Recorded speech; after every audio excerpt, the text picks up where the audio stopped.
Magsiluhod po tayo, tanda ng pagbibigay galang sa banal na espiritu sa katauhan ng ating mahal na Apong Kunching.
Sumainyo ang kapayapaan. Papuritas salamat ay sa iyo. Kay buti ng Ama, kay dakila niya, tunay na wagas at tapat ang pagmamahal niya.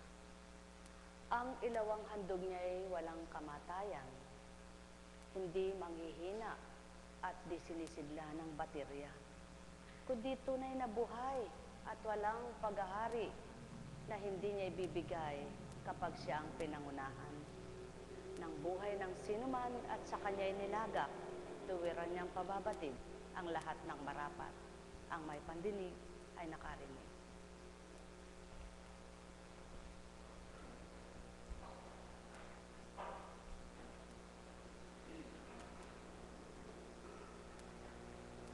Ang flashlight na rechargeable kapag nalobat, di naaandar. Di battery, pag nawala ng baterya, di naaandar.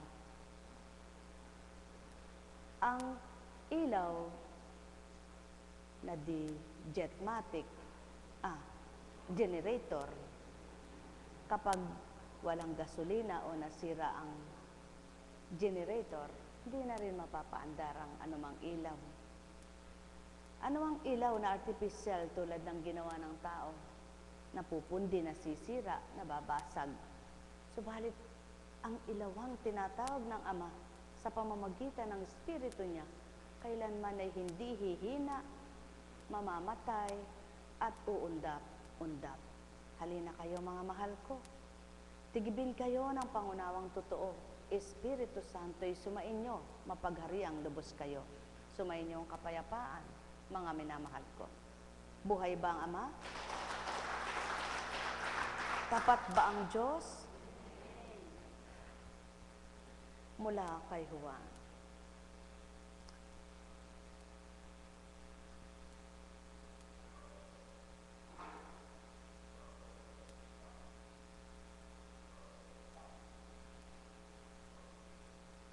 Kung papaanong iniibig ko kayo, mag-ibigan din kayo. Maliwanag ang utos ng Ama. Kung papaanong iniibig ko kayo, mag-ibigan din kayo. Madaling sabihing iniibig kita, ngunit mahirap gawin kung wala ito sa puso mo. Subalit ang pag-ibig ng Amay, hindi na ito sinasabi pa na daramang totoo ito ng kahit na sino.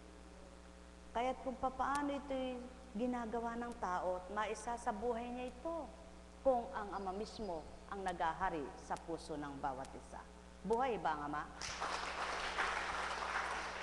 Sapagkat ang sabi nga niya ay, ang hindi umiibig sa akin ay hindi tumutupad sa aking mga salita.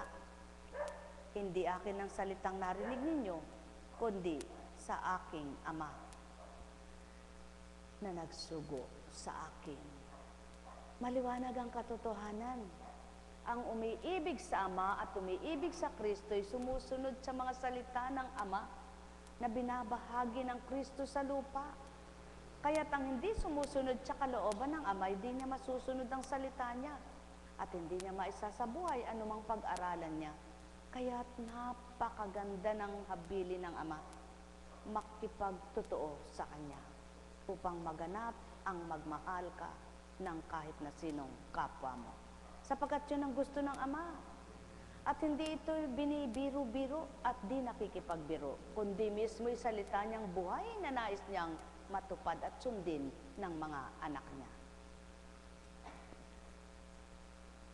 Kapayapaan ang iniiwan ko sa inyo, ang aking kapayapaan ang binibigay ko sa inyo. Hindi ito katulad ng ibinibigay ng sanlibutan. Huwag kayong mabalisa, huwag kayong matakot.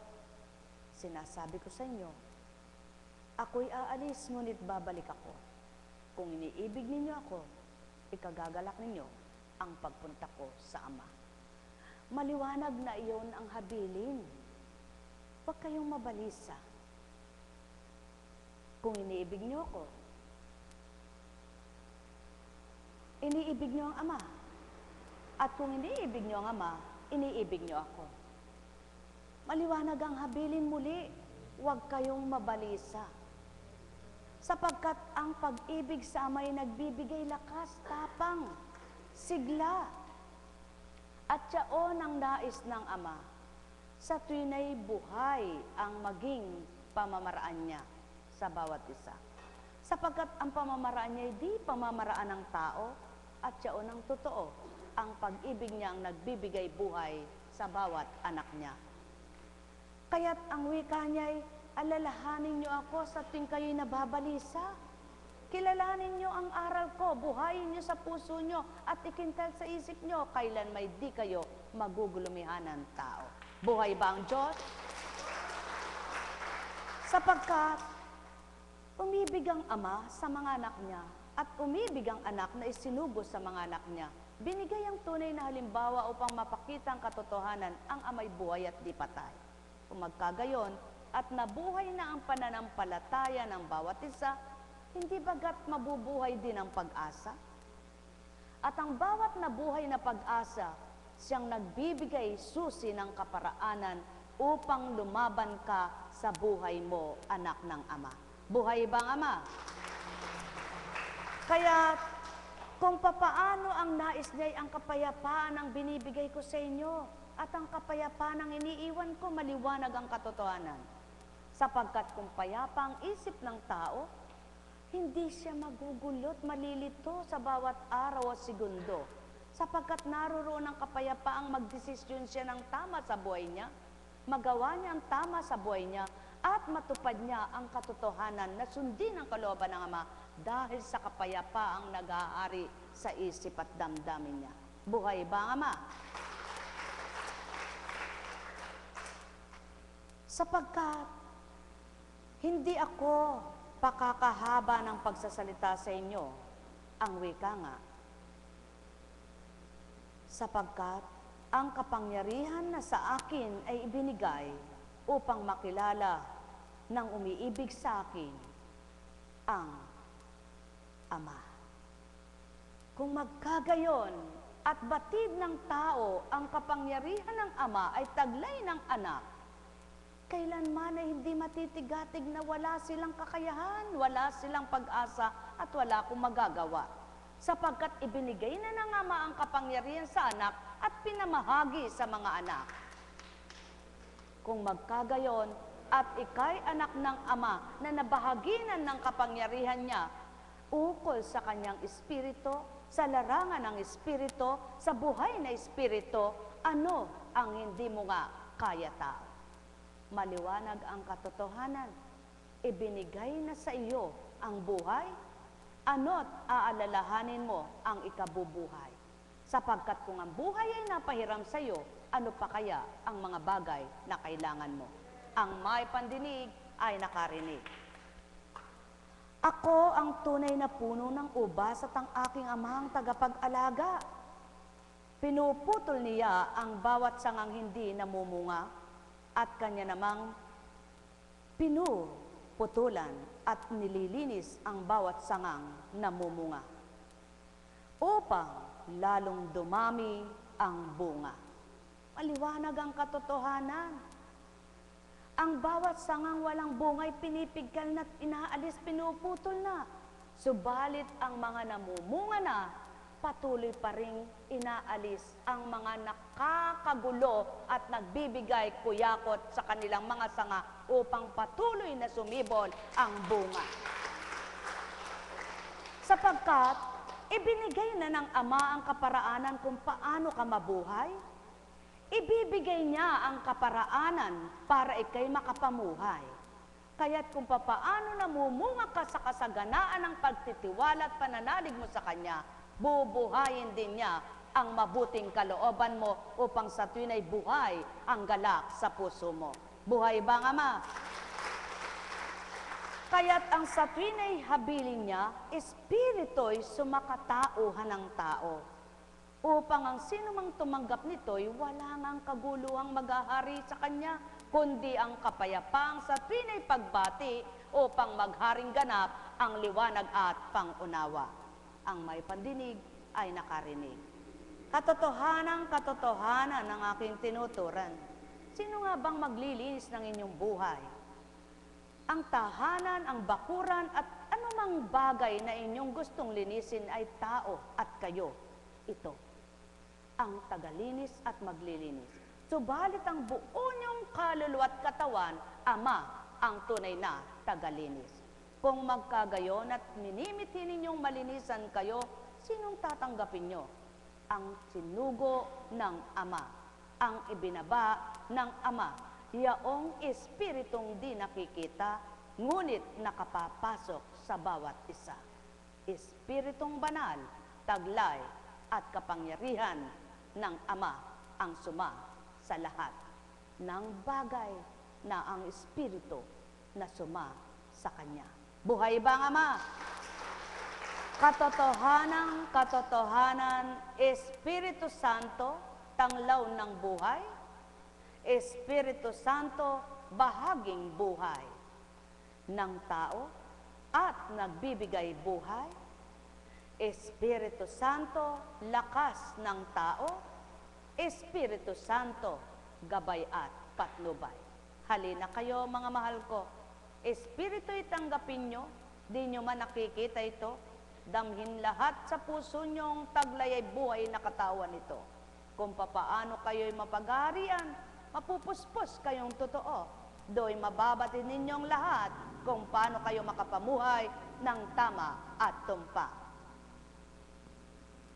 O aking Ama at Ama nila, tuwirang bahagi mo'y walang maliw, walang kupas ang kapangyarihan. Natutup din at gagawin upang ito'y may sa katuparan. Kung tao nga lamang ay magsasabuhay sa lahat mong salitang binibitawan. Nekkarameneyahanam, nekkarameneyahanam, nekkarameneyahanam.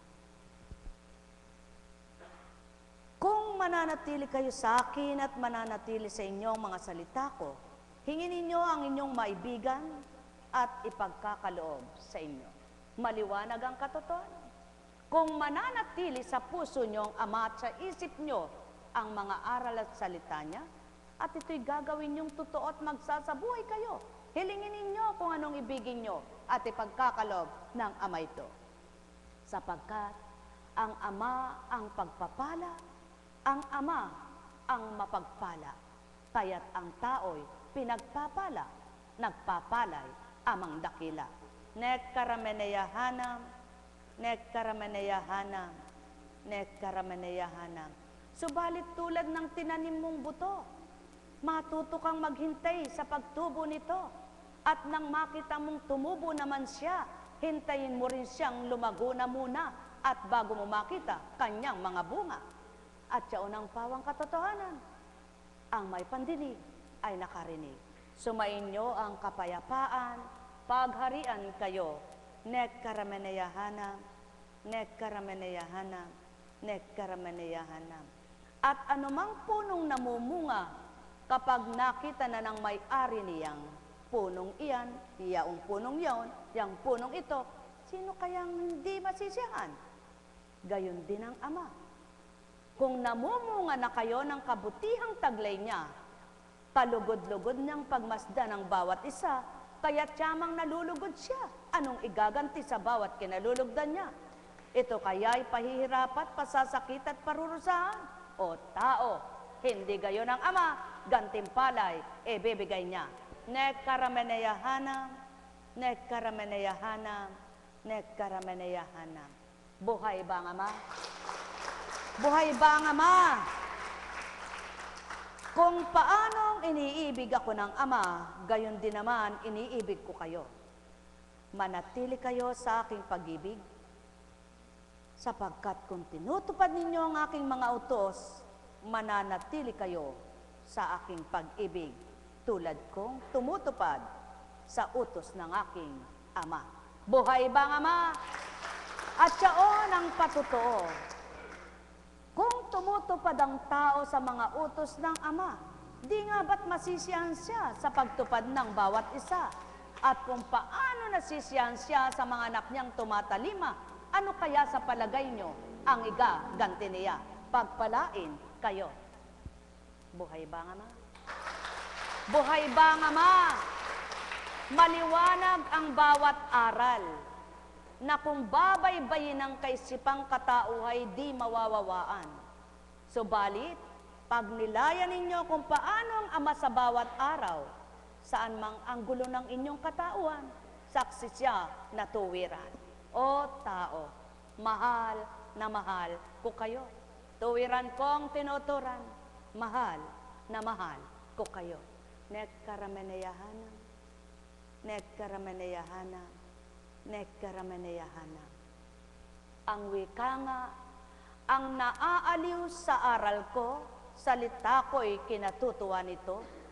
Habang nasisiyahat natutuwa naman na patuloy niyang ginagawa ang mga utos ko, patuloy ko namang sisidlan ng ligaya puso nito. Nekkarameneyahanam, nekkarameneyahanam. At anuman ang pagdaanan nyo, batid ko't silay na silay ko. Kaya't kung batid kong nahihirapan kayo, sino akong di pagagaanin ko? Kung batid kong nasasaktan kayo, sinong di gagabot sa inyo? Yamang ako'y amang totoo't mapagmahal sa buhay nyo. Nekkarameneyahanam, nekkarameneyahanam, nekkarameneyahanam. Yaon ang sa tuwinay pinababatid sa inyo. Taong aking mga inaalayan nitong aral ko't mainam, na aking pangungusap na sa inyo'y binabaybay, inyong pagbulayan, ganap pagnilayan.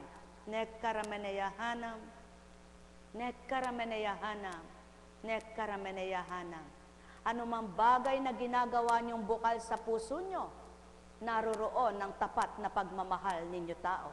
Subalit anumang ginagawa niyong labag sa kalooban niyo, di magluluwat, manghihinawa kayo. Yan ang pawang katotohanan, sumainyo ang kapayapaan. Buhay ba ang Ama? Buhay ba ang Ama? Tapat ba ang Diyos?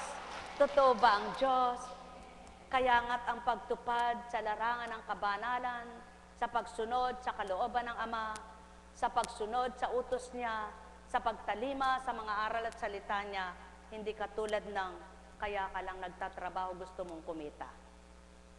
Kaya gusto mong pumasok araw-araw para may sweldo ka. Subalit ang gusto niyang pagtupad sa kanyang mga salita, anak, tumupad kang may pag-ibig at may galak habang ito'y tinutupad. Sapagkat habang nasisiyan akong sa iyo nagmamasid, hindi mo namamalayan, ginagantihan kitang lihim na di mo nakikita kung paano ko tutupdin. Buhay bang Ama? Buhay bang Ama? At siyaon ang pawang katotohanan, mga mahal. Sapagkat ibang gawa ng Ama at ibang gawa ng tao. Kaya't kung susundin lamang ang Ama, sinong hindi masisiyahan sa mundong ito. Kaya ang bawat kasiyahan na nagmumula sa puso'y mag-uumapaw na totoo. Subalit ang kasiyahang pangbibig at pangmata lamang ang gusto, kailan may di papasok sa kalooban ng mundo. Anong mundo? Mundo ng katawan mong tao. Buhay ba ang Diyos? Buhay ba ang Diyos? O, tingnan nyo nga ito. Dahil malambot siya, nakapasok pa dun sa loob ng plastic na sisidlan niya, napipirat mo na. Yan din ang puso nyo. Kung malambot na ito at tigib na ng pagmamahal ng Ama, nasa kaloob-looban man, kaya niyang hawak at pisilin pang ganap upang lalo pang pubatas ang pagmamahal. At malasap nyo ang tunay na tamis at sarap ng kanyang dulot kanino man. Tingnan ninyo ito, dahil matigas ang nasa loob, kahit na matigas pang bisig mo, kung di mo pukpuk, hindi ito madudurog, hindi mo mapipirat ng iyong daliri. Ganyan din ang pusong matigas, hindi madudurog ng salitang hindi niya matanggap-tanggap. Ang may pandinig ay nakarinig. Buhay ba ang Ama? Buhay ba ang Ama? Subukan nyo tao, itong aking tinuturan ay pagbulay at tantuin nyo. Kung ang puso't isip mo ay malinis na totoo, mawawawaan mong mga aral ko. Sapagkat ang aral ko ay malinis at buhay, kaya't kapag pumasok sa puso ni numan, mabubuhay din siyang ganap na may galak at marapat. Mahal na mahal ko kayo. Tuwiran kong tinuturan, mahal na mahal ko kayo. Ang may pandinig ay nakarinig. Sinong nasiyahan? Sinong nagalak? Kung puso ay tumanggap. Sapagkat kayong lahat ay anak ng Ama. Hindi lamang anak niya, dinuri niyang tunay na mga anak. Alam kong may magagawa ang Ama. Alam kong may magagawa ang Ama. Pagka winika niya, manalik ka na. Bawat araw ako sa inyo naghihintay. Alam kong di ringgin kayo ng Ama. Alam kong di ringgin kayo ng Ama. Pagka winika niya, manalik ka na. Bawat araw ako sa inyo may nakalaan. Mayroong magandang mangyayari sa inyo. Aking mga minamahal, mayroong magandang mangyayari sa inyo. Manalig o mangkin at tanggapin. Alam kong may magagawa ang Ama. Alam kong may magagawa ang Ama. Pagka winika niya, manalik ka na. Bawat araw ako sa inyo may nakalaan. Mayroong magandang mangyayari sa inyo. Aking mga minamahal, mayroong magandang mangyayari sa inyo. Manalig, umangkin at tanggapin. Alam kong may magagawa ang Ama. Alam kong may magagawa ang Ama. Pagka winika niya, manalik ka na. Bawat araw ako sa inyo may nakalaan. Mayroong magandang mangyayari sa inyo. Aking mga minamahal, mayroong magandang mangyayari sa inyo. manalig, umangkin at tanggapin. Buhay bang Diyos? Pagkahaba-haba man ang winika, kung walang titimo sa diwa, mas mainam pang maiksi na pumasok lahat at ninamnam ng kalooban. Buhay ba ang Diyos? Buhay ba ang Diyos? Sadyang napakabuti ng Ama, no? Hindi rin po pinabatid sa akin ng Ama na sa pamamagitan ng kanyang espiritu na color coding ang sasakyan niya. At pinabatid lamang po habang nangungusap siya, yan ang pawang katotohanan, anak. Nang dahil sa kanyang natanguan at hindi niya alam na color coding pala, hindi niya sinira yung kanyang pangako. Tinuloy niya. Kaya't di ko naman pinabayaan sa kanyang paglalagak ng karapatang na ako ay siya'y patnubayan. Buhay ba ang Diyos? Ganyan po pala. Halimbawa ay sa ganong pangyayari, nagkaroon ng takot. Ano po ba yung damdamin na yun, pagkatao yun, ano? Subalit kung nagtitiwala ka lubos sa Ama, totoong-totoo po yun. Basta nilalagak mo sa mabuti, totoong-totoong sa Kanya mo nilalagak, gagawin niya sa bulag ang mga tao. Parang binalik po sa aking diwa ang ganito. Yung kauna-unahan po, yung araw na ako'y tumango at tinanggap ko na po itong misyong ito. Yung araw na hindi ko na alam kung ako'y sabihin nilang baliw o ano. Sapagkat yun ang araw na inatasan po ako, na pinabatid sa akin na na-hospital ang kapatid ko nung gabi. At upang patotohanan ko, Constancia, na akong nangungusap sa iyo, sulong tawagan mo ang kapatid mo. Tinawagan ko po ang kapatid ko, na ang sabi ay, oo, ba't ko daw nalaman? Hindi mo na kailangan pang alamin sapagkat ibahagi ko man sa iyo, di mo ako maunawaan. At bigla pong dumatal na tumungo akong pa Manila. Sa madaling salita po ay si kapatid na Nilo, ay sabi ko po ay bilang kabiyak ng puso, hintayin niyo mo kami sa Makati, si Cecil, si kapatid na Maria, at ako. Dahil yung araw po na yon, yung araw na pag-aatas ay kailangan kong tuparin, na walang tutol, na walang pasubali, na kumikilos ako na hindi ko alam, na gumaganap akong hindi ko namamalayan kung ano na yung mga ginagawa ko, na ang pananaw sa akin, luka-luka na nga. Sapagkat, sino nga po ba ang magsasabi nyo? Ito po ang pasimula. Binabalik pong lahat ito sa diwa. Ako po'y pipikit ng maliwanag kung makita ang istorya at kaganapan.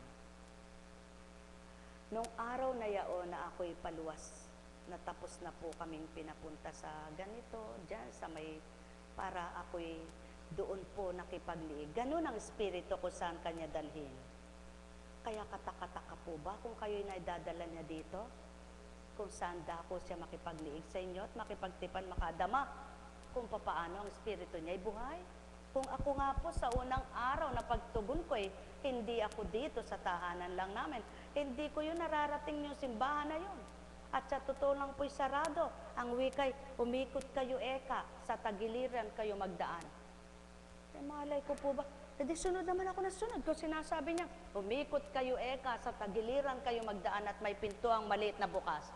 Totoo po. Ade, umikot po kami, doon kami dumaan. At yun, salita ng salita, salita ng salita. Sinong nagbigay ng buhay mo? Kayo po.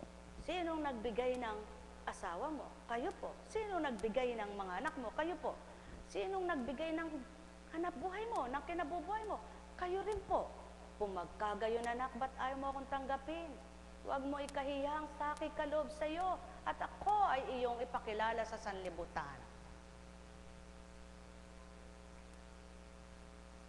Wala na po akong naitugon, kundi hindi ko na alam ba't ganun ang mga sagot ko. Kung magkagayon po, maghari kayo sa akin, kayo na po ang bahala sa pamilya ko. Yun po ang pasimula. Hanggang sa nilabas kami doon sa dambana, sa simbahang yaon, at pinatungo naman ako ng diretsong Kandaba, no? At pagdating po namin, ayun, eto na, binasbasan, ikaw Pilar David Arceo. Sino nga naman di magagalit at hindi ka muburahin ng kapwa mo? Matanda ay ina mo pa eh, sinabihan mo ng ganon. Sabi po sa inda, pasubali ko sa iyo, Pilar David Arceo. Iiwanan ng iyong anak, etc., etc., etc. Ayoko pong magyabang. Kaya, etc., etc., etc. na lang. At huwag kang mabahala. Kaya mong gawin niya. Sabi niya. Paano Eka? Hindi ko alam ganito. Hindi ko Eka alam ang ganito. Tandaan mo Eka, pagdating ng anak mo, puno Eka yan. Purihin ang ama. Salamat sa ama. Umalis. Tumungo Manila. May kaugnay po kasi sa kwento niya yon. Ending nito. Hindi na po natin pakakahabaan ang istorya. Dahil anong oras na, gabi na, at papasok pa muli sa kinabukasan si kapatid Danilo, di anong oras na po kami nakauwi. Sa dating buhay niya, pagka ganong matagal siyang naghintay, abla, abla, abla, abla, abla, abla, abla, abla, abla, abla, abla, abla. Bakit po? Sapagkat, anong oras na? Papasok pa ako bukas, bibiyahe pa ako bukas. Ganon ang sasabihin nun. Pero sarado bibig. Pasubali ko, Constancia, naghihintay ang kabiyak ng puso mo sa SM Makati po yan. Sabi niya, nandoon siya. Panginoon, baka po galit na asawa ko. Sabi ko, 2:00 lang po. Ngayon po, 4:00 na dito pa ako. Anong oras na po? Inabot po kami ng mahigit na 6:00. Magse-7 na bago kami magkita. Alam niyo po, walang kakibo-kibo. Kumain na ba kayo, Eka? Magaling. Sabi ko, magaling. Buhay ba ang Diyos? Ganyan kumilos ang Diyos. Nagtaka ako. Ba, hindi yun ang asawa ko sabi ko. At di lamang po yun. Yun ang kaugnay na dun sa istorya ni